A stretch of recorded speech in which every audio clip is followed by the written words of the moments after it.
วันนี้วันที่บ่ได้เฮ็ดดนละลองวิดีโอเตรียมไว้เสมอเข้ามาละมาได้แล้วไปดูสุดนอนไหน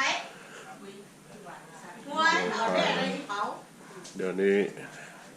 กำลังยุ่งเงินบ่ได้ออกไปใส่เถื่อกำลังลองกล้องเบิ่งลองเบิ่งอันนั้น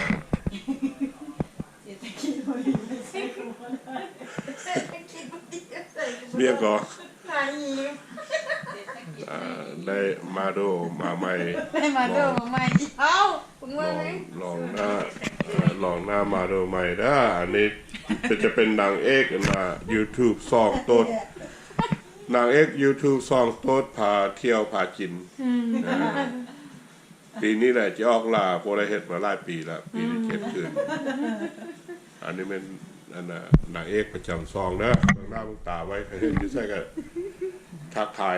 ห้ามข่าวได้เป็นทางนักร้องหรือไงเนี่ยเอาเป็นนักร้องนำเป็นนางเอกมาโด YouTube ซองต้นพาเที่ยวพากินเบื้องหน้าเบื้องตาไว้ได้เป็นทางนักร้องนำขัดเปียกใส่กะยังเอาหัวเมียเลย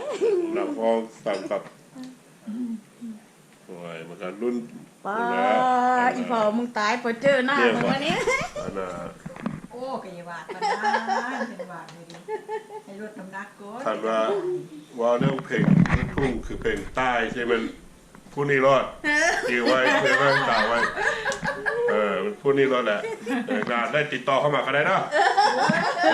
มีงานได้ติดต่อเข้ามาต้องได้บอกก่อนปล่อยจะได้ซ่อมไว้เลยติดต่อมามีงานนะเอาว่าแท้เลยเฮ็ดแท้เลยนะมันเปิดแบบมันจีบเสื้อมันได้มาไม่บอกว่ามันจะให้เข้าไปเบิ่งอยู่ใน YouTube เนาะบ่เสื้อพอมีซ่อง YouTube เด้ออันนี้แท้ซื่อๆนะแท้ซื่อๆนะอากาศหนาวหลายมื้อนี้แท้ซื่อได้อันน่ะนางเอกประจำซองใหม่ปีนี้จะออกงานแล้วเอาไว้พอเท่านี้ก่อน